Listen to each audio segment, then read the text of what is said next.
Nous sommes dans la rue de Paradis, dans laquelle pendant 1 an on a mené une expérimentation que j'ai eu le plaisir de piloter en tant qu'élu local autour du zéro déchet. Et les résultats sont assez édifiants puisque en 1 an on a réussi à réduire de 20% la poubelle verte dans laquelle on met toutes les ordures ménagères, mais aussi à réduire la poubelle de tri qui est la poubelle jaune. Donc c'est des résultats qui sont assez impressionnants quand on sait qu'en 10 ans à Paris on a réussi à réduire à peine de 10% cette même quantité de déchets. Là en 1 an on fait le double. Donc déjà félicitations aux habitants, aux petits écoliers, aux gens qui sont dans les bureaux, aux commerçants qui ont participé vraiment avec volontarisme et enthousiasme à ce projet-là. Maintenant, il faut qu'on puisse se donner les moyens de diffuser ces bonnes pratiques dans tout Paris.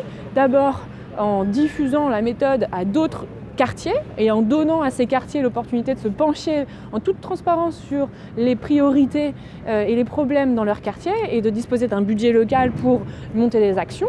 Et puis, il faut aussi tirer les grands apprentissages de cette expérimentation et tout simplement mettre les moyens enfin sur les politiques de réemploi et pas simplement sur aujourd'hui l'incinération. On paye plus en incinération qu'on ne dépense d'argent public en réemploi. Donc il faut changer cette proportion-là, il faut changer cette méthode de financement et aller vers un vrai tri à la source des biodéchets qui représentent presque 1/3 de la poubelle et financer tous les dispositifs type ressourcerie, collecte des vêtements, réemploi, qui ont un succès aujourd'hui phénoménal mais qui ont besoin d'être développés.